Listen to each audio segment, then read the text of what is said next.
Hello दोस्तों, कैसे हैं आप लोग। आशा करता हूं कि आप लोग अच्छे होंगे और अच्छे से आप लोगों की तैयारी चल रही होगी। तो स्वागत है आपका अपना YouTube channel Avdhesh com class में आपका स्वागत है। तो आइए चलते हैं प्राचीन भारत इतिहास का टेस्ट सीरीज नंबर तीसरा, जो कि पीछे हम लोगों ने प्राचीन भारतीय इतिहास का 2 टेस्ट सीरीज 100 नंबर का पूरा कर लिए हैं। और आज हम तीसरा टेस्ट सीरीज प्राचीन भारतीय इतिहास का 100 महत्वपूर्ण प्रश्न को देखेंगे, जो कि आगे आने वाले एग्ज़ाम के लिए महत्वपूर्ण है। आपको आगे आने वाला एग्ज़ाम जो है बिहार दरोगा, बीपीएससी का एईडीओ और बिहार एसएससी और अन्य जो भी एग्ज़ाम है उसके लिए ये प्रश्न बहुत ही महत्वपूर्ण है। हर एक एग्ज़ाम में प्राचीन भारतीय इतिहास से कम 5 से 7 क्वेश्चन देखने को मिलता है। अगर आप लोग ये सभी क्वेश्चन को अच्छे से तैयार कर लेते हैं तो आपको इससे बाहर प्राचीन भारत इतिहास का किसी भी एग्ज़ाम में इससे बाहर पूछने वाला नहीं है। तो आइए चलते हैं। प्रत्येक प्रश्न को बहुत ही अच्छे से तैयार किया गया है और सभी क्वेश्चन सही है। अगर कोई भी क्वेश्चन आपको गलत बुझाए तो उसे आप कमेंट बॉक्स में ज़रूर कमेंट करें। ऐसे तो हमने बहुत ही अच्छे से क्वेश्चन और आंसर को बहुत ही अच्छे से मिलाए हैं ताकि कोई मिस्टेक नहीं हो सकता है मिस्टेक अगर होगा तो आप लोग बता सकते हैं कमेंट में। तो आइए शुरू करते हैं। क्वेश्चन नंबर 1 है, पुरी में रथ यात्रा किसके सम्मान में निकाली जाती है। आंसर है भगवान जगन्नाथ के। क्वेश्चन नंबर 2 है, नासिक में कुंभ मेला निम्न में से किस एक नदी के तट पर लगता है। आंसर है गोदावरी। क्वेश्चन नंबर 3 है, उज्जैन का प्राचीन काल में नाम क्या था। आंसर है अवंतिका। क्वेश्चन नंबर 4 है, पाटलिपुत्र के संस्थापक थे। आंसर है उदयन। ये बहुत ही महत्वपूर्ण प्रश्न है। लमसम हर एक एग्ज़ाम में ये क्वेश्चन देखने को मिलता है। क्वेश्चन नंबर 5 है, पाटलिपुत्र को किस शासक ने सर्वप्रथम अपनी राजधानी बनाया। आंसर है चंद्रगुप्त मौर्य। क्वेश्चन नंबर 6 है, निम्नलिखित में से किस राजा ने पाटलिपुत्र बसाया था। आंसर है उदयन। क्वेश्चन नंबर 7 है, उदयन वासवदत्ता की दंत कथा संबंधित है। आंसर है उज्जैन से। क्वेश्चन नंबर 8 है, प्रथम मगध साम्राज्य का उत्कर्ष किस शताब्दी में हुआ था। आंसर है ईसा पूर्व 6ठी शताब्दी में। क्वेश्चन नंबर 9, प्रारंभिक गणतंत्र में कौन सा नहीं था। आंसर है यौधेय। क्वेश्चन नंबर 10, विश्व का पहला गणतंत्र वैशाली में किसके द्वारा स्थापित किया गया। आंसर है लिच्छवी के द्वारा। क्वेश्चन नंबर 11 है, ईसा पूर्व 6ठी सदी में विश्व की प्रथम गणतंत्रात्मक व्यवस्था कहाँ थी। आंसर है वैशाली। अगर आप लोगों को क्वेश्चन अच्छा लग रहा है तो हमारे इस YouTube चैनल को आप लोग ज़रूर सब्सक्राइब करेंगे। कमेंट में ज़रूर बताएंगे कैसा लग रहा है क्वेश्चन। और शेयर भी अपने साथियों में ज़रूर करेंगे।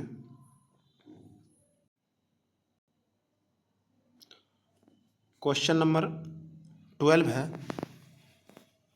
6ठी शताब्दी ईसा पूर्व के 16 महाजनपदों के विषय में निम्नलिखित में से किस बौद्ध ग्रंथ में सूचना मिलती है? आंसर है अंगुत्तर निकाय में। क्वेश्चन नंबर 13 है, महाभारत के अनुसार उत्तरी पांचाल की राजधानी कहाँ थी?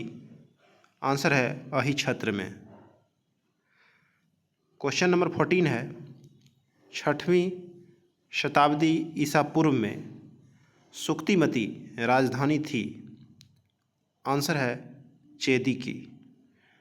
क्वेश्चन नंबर 15 है, गोदावरी नदी के तट पर स्थित महाजनपद था? आंसर है अस्मक। क्वेश्चन नंबर 16 है, मगध की राजधानी कौन सी थी? आंसर है ग्रीव्रज या राजगिरी, दोनों एक ही नाम है। ये बहुत ही इम्पोर्टेंट क्वेश्चन है। क्वेश्चन नंबर 17 है, निम्नलिखित में से कौन एक मगध साम्राज्य की राजधानी नहीं रहा? आंसर है कौशाम्बी। क्वेश्चन नंबर 18 है, प्राचीन श्रावस्ती का नगर विन्यास किस आकृति का है? आंसर है अर्धचंद्राकार। क्वेश्चन नंबर 19 है, मगध के किस प्रारंभिक शासक ने राज्यारोहण के लिए अपने पिता की हत्या की एवं स्वयं इसी कारणवश अपने पुत्र द्वारा मारा गया? आंसर है अजातशत्रु। ये क्वेश्चन बहुत ही मोस्ट इम्पोर्टेंट है, लगभग हर एक एग्जाम में आपको ये क्वेश्चन देखने को मिल सकता है। क्वेश्चन नंबर है 20, नंद वंश के पश्चात मगध पर किस राजवंश ने शासन किया? आंसर है मौर्य वंश। क्वेश्चन नंबर 21 है, गौतम बुद्ध के समय का प्रसिद्ध वैद्य जीवक किसके दरबार से संबंधित था? आंसर है बिंबिसार। क्वेश्चन नंबर 22, सिकंदर के हमले के समय उत्तर भारत पर निम्नलिखित राजवंशों में से किस एक का शासन था? आंसर है नंद वंश का। क्वेश्चन नंबर 23, निम्नलिखित में से मगध का कौन सा राजा सिकंदर महान के समकालीन था? आंसर है धनानंद। क्वेश्चन नंबर 24 है, प्रथम भारतीय साम्राज्य स्थापित किया गया था? आंसर है चंद्रगुप्त मौर्य द्वारा। क्वेश्चन नंबर 25 है, जिसके ग्रंथ में चंद्रगुप्त मौर्य का विशिष्ट रूप से वर्णन हुआ है वह है? आंसर है विशाखदत्त। क्वेश्चन नंबर 26 है, सेंड्रोकोटस से चंद्रगुप्त मौर्य की पहचान किसने की? आंसर है विलियम जोन्स। क्वेश्चन नंबर 27, निम्नलिखित में से किसने सेंड्रोकोटस, चंद्रगुप्त मौर्य और सिकंदर महान की भेंट का उल्लेख किया है? आंसर है जस्टिन। क्वेश्चन नंबर 28, कौटिल्य प्रधानमंत्री थे? आंसर है चंद्रगुप्त मौर्य के। यह मोस्ट इम्पोर्टेंट क्वेश्चन है। नेक्स्ट क्वेश्चन 29, चाणक्य अपने बचपन में किस नाम से जाने जाते थे? आंसर है विष्णुगुप्त। क्वेश्चन नंबर 30 है, कौटिल्य का अर्थशास्त्र है एक? आंसर है शासन के सिद्धांतों की पुस्तक। क्वेश्चन नंबर 31 है, कौटिल्य के अर्थशास्त्र में किस पहलू पर प्रकाश डाला गया है? आंसर है राजनीतिक नीतियाँ। क्वेश्चन नंबर 32 है, निम्नलिखित में से किसकी तुलना मैकियावेली के प्रिंस से की जाती है? ये मोस्ट इम्पोर्टेंट क्वेश्चन है। इसका आंसर है कौटिल्य का अर्थशास्त्र। लगभग हर एक एग्जाम में ये क्वेश्चन देखने को मिलता है। क्वेश्चन नंबर 33 है, पाटलिपुत्र में स्थित चंद्रगुप्त का महल मुख्यतः बना था। आंसर है लकड़ी का। क्वेश्चन नंबर 34 है, किस प्राचीन नगर के अवशेष कुम्भहार स्थल से प्राप्त हुए हैं? आंसर है पाटलिपुत्र। क्वेश्चन नंबर 35, बुलंदी बाग प्राचीन स्थान था। आंसर है पाटलिपुत्र का। क्वेश्चन नंबर 36, निम्नलिखित में से किस मौर्य राजा ने दक्कन की विजय प्राप्त की थी? आंसर है चंद्रगुप्त ने। क्वेश्चन नंबर 37, मालवा, गुजरात एवं महाराष्ट्र किस शासक ने पहली बार जीता? आंसर है चंद्रगुप्त मौर्य। ये मोस्ट इम्पोर्टेंट क्वेश्चन है दोस्तों। क्वेश्चन नंबर 38, अभिलेख जिससे यह प्रमाणित होता है कि चंद्रगुप्त का प्रभाव पश्चिम भारत पर था। आंसर है रुद्रदमन का जूनागढ़ शिलालेख। क्वेश्चन नंबर 39, गुजरात चंद्रगुप्त मौर्य के साम्राज्य में सम्मिलित था, यह प्रमाणित होता है। आंसर है रुद्रदामन के जूनागढ़ शिला अभिलेख से। क्वेश्चन नंबर 40 है, सेल्यूकस जिनको अलेक्जेंडर द्वारा सिंध एवं अफगानिस्तान का प्रशासक नियुक्त किया गया था को किस भारतीय राजा ने हराया था? आंसर है चंद्रगुप्त। क्वेश्चन नंबर 41, किसने सहिष्णुता, उदारता और करुणा के त्रिविध आधार पर राजधर्म की स्थापना की? आंसर है अशोक। क्वेश्चन नंबर 42, निम्नलिखित में से कौन सा क्षेत्र अशोक के साम्राज्य में सम्मिलित नहीं था? आंसर है श्रीलंका। क्वेश्चन नंबर 43, अशोक ने बौद्ध होते हुए भी हिंदू धर्म में आस्था नहीं छोड़ी, इसका प्रमाण है? आंसर है देवनाम प्रिय की उपाधि। क्वेश्चन नंबर 44 है, अशोक के शासनकाल में बौद्ध सभा किस नगर में आयोजित की गई थी? आंसर है पाटलिपुत्र में। दोस्तों, अगर आपको यह वीडियो और क्वेश्चन का जो सेट है अच्छा लग रहा है तो आप लोग कमेंट बॉक्स में ज़रूर बताएंगे और आगे आने वाले तैयारी के लिए और आगे आने वाले सेट के लिए सब्सक्राइब और लाइक ज़रूर कर लेंगे। क्वेश्चन नंबर 45 है, रज्जुक थे। आंसर है मौर्य शासन में अधिकारी। क्वेश्चन नंबर 46 है, सार्थवाह किसे कहते थे? आंसर है व्यापारियों के काफिले को। क्वेश्चन नंबर 47, सारनाथ स्तंभ का निर्माण किया था? आंसर है अशोक ने।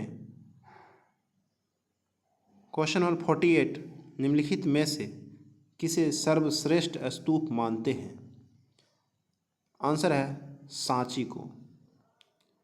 क्वेश्चन नंबर 49, सांची का स्तूप किस शासक ने बनवाया था? आंसर है अशोक। ये मोस्ट वीवीआई क्वेश्चन है। क्वेश्चन नंबर 50, अशोक के शिलालेखों में प्रयुक्त भाषा है? आंसर है प्राकृत। क्वेश्चन नंबर 51 है, निम्नलिखित में से कौन सा अशोककालीन अभिलेख खरोष्टी लिपि में है? आंसर है शाहबाजगढ़ी। क्वेश्चन नंबर 52, पत्थर पर प्राचीनतम शिलालेख किस भाषा में थे? आंसर है प्राकृत भाषा में। क्वेश्चन नंबर 53, ब्राह्मी लिपि का प्रथम उद्वाचन किस पर उत्कीर्ण अक्षरों से किया गया? आंसर है पत्थर की पट्टियों पर।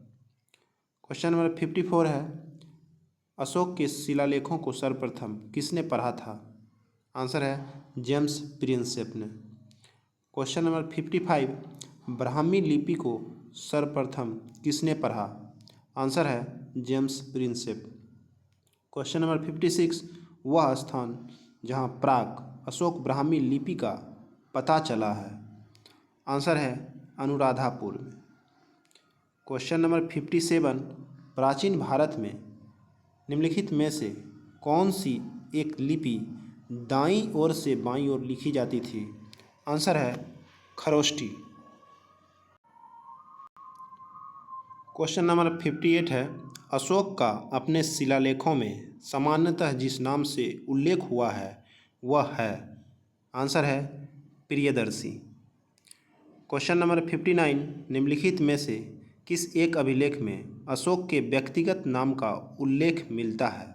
आंसर है मास्की।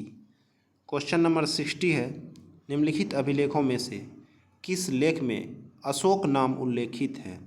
आंसर है 13वां शिलालेख। क्वेश्चन नंबर 61 है, अशोक का रुमिनदेई स्तंभ संबंधित है? आंसर है बुद्ध के जन्म से। क्वेश्चन नंबर 62 है, गुर्जरा लघु शिलालेख जिसमें अशोक का नामोल्लेख किया गया है कहाँ स्थित है? आंसर है मध्य प्रदेश के दतिया जिले में। क्वेश्चन नंबर 63, केवल वह स्तंभ जिसमें अशोक ने स्वयं को मगध का सम्राट बताया है? आंसर है भाब्रू स्तंभ। ये क्वेश्चन मोस्ट इम्पोर्टेंट है, लगभग सभी एग्जामों में ये क्वेश्चन देखने को मिलता है। क्वेश्चन नंबर 64, कालसी प्रसिद्ध है? आंसर है अशोक के शिलालेख के कारण। क्वेश्चन नंबर 65, उत्तराखंड में सम्राट अशोक के शिलालेखों की एक प्रति कहाँ मिली थी? आंसर है कालसी में। क्वेश्चन नंबर 66 है, कलिंग युद्ध की विजय तथा क्षतियों का वर्णन अशोक के किस शिलालेख में है? आंसर है शिलालेख 13। क्वेश्चन नंबर 67 है, निम्नलिखित में से किस दक्षिणी राज्य का उल्लेख अशोक के अभिलेखों में नहीं है? आंसर है सातवाहन। क्वेश्चन नंबर 68 है, टोलेमी फिलाडेल्फस जिसके साथ अशोक के राजनय संबंध थे कहाँ का शासक था? आंसर है मिस्र का।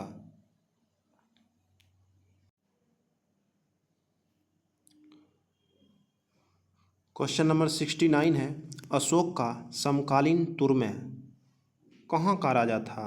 आंसर है मिस्र का।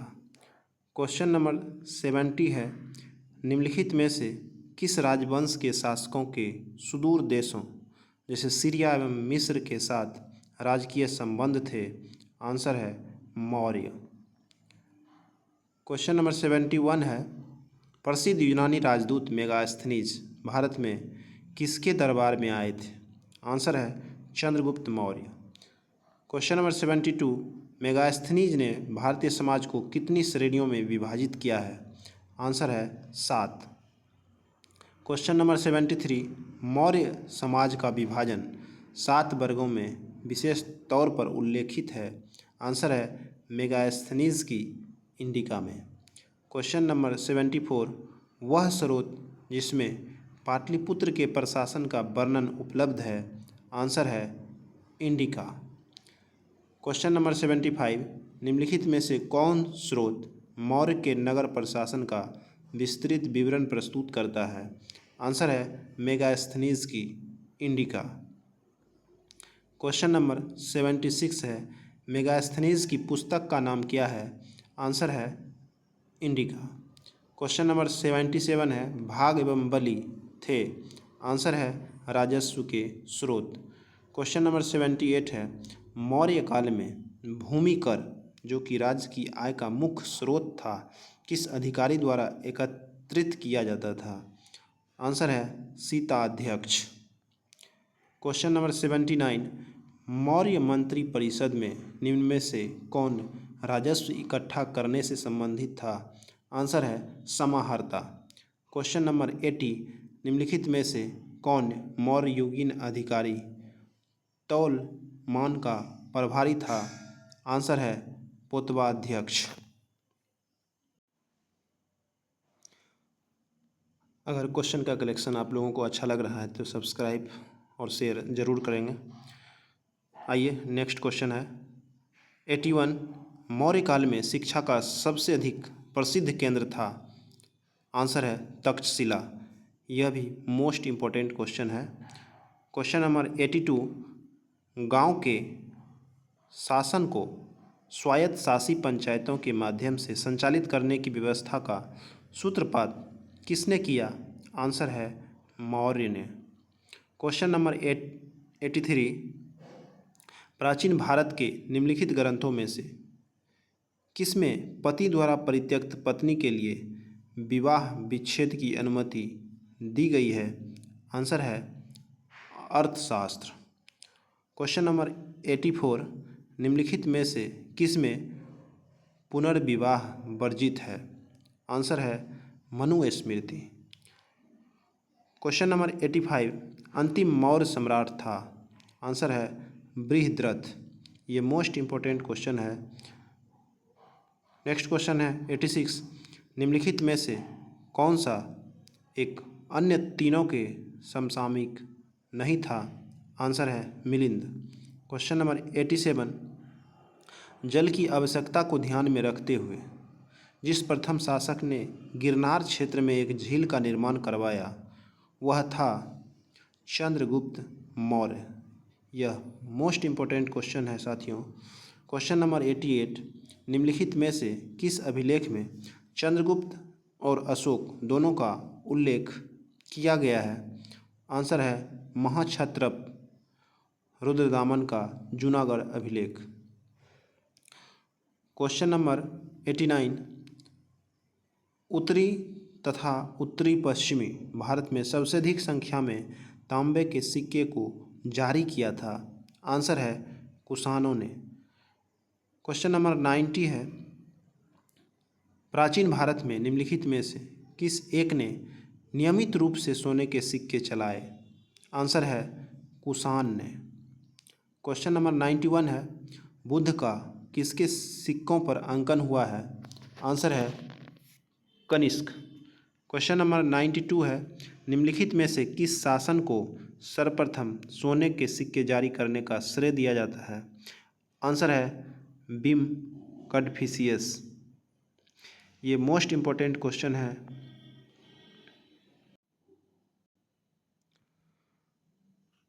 क्वेश्चन नंबर 93 है, यौधेय सिक्कों पर किस देवता का अंकन मिलता है? आंसर है कार्तिकेय का। क्वेश्चन नंबर 94 है, कुषाण शासक कनिष्क का राज्याभिषेक किस सन में हुआ? आंसर है 78 AD में। क्वेश्चन नंबर 95, शक संवत कब प्रारंभ किया गया? आंसर है 78 ईस्वी में। क्वेश्चन नंबर 96 है, विक्रम एवं शक संवतों में कितना वर्षों का अंतर है? आंसर है 135 वर्ष। ये मोस्ट इम्पोर्टेंट क्वेश्चन है दोस्तों। क्वेश्चन नंबर 97 है, विक्रम संवत कब से प्रारंभ हुआ? आंसर है 57 ईसा पूर्व में। क्वेश्चन नंबर 98 है, अश्वघोष किसका समकालीन था? आंसर है कनिष्क का। क्वेश्चन नंबर 99 है, निम्नलिखित में से कौन एक कनिष्क के दरबार से संबंध नहीं था? आंसर है पतंजलि। क्वेश्चन नंबर 100, जो कि इस सेट का लास्ट क्वेश्चन है, निम्नलिखित में से कौन कनिष्क प्रथम के दरबार में नहीं गया था? आंसर है विशाखदत्त। इस प्रकार आज हम लोगों ने प्राचीन भारतीय इतिहास का टेस्ट सीरीज नंबर 3 किए हैं और 3 टेस्ट सीरीज और आपको मिलेगा प्राचीन भारतीय इतिहास का। अगर ये पूरा 6 सेट कर लेते हैं तो किसी भी एग्ज़ाम में प्राचीन भारतीय इतिहास का क्वेश्चन नहीं छूटेगा। आप लोगों को ये मैं दावे के साथ कह सकता हूँ, आप लोग की तैयारी बहुत ही अच्छा हो जाएगा अगर ये 6 सेट प्राचीन भारतीय इतिहास का आप लोग अच्छे से तैयार कर लेते हैं। तो आगे आने वाले एग्ज़ाम बिहार दरोगा, BPSC AEDO और बिहार CGL और अन्य एग्ज़ाम के लिए बहुत ही महत्वपूर्ण है ये सेट। तो फिर मिलेंगे अगले वीडियो में और अगले टेस्ट सीरीज़ के साथ। धन्यवाद। जय हिंद साथियों। अगर आपको यह सेट अच्छा लग रहा है तो मेरा YouTube channel Avdhesh com class को आप लोग ज़रूर लाइक, सब्सक्राइब एंड शेयर ज़रूर करेंगे। धन्यवाद।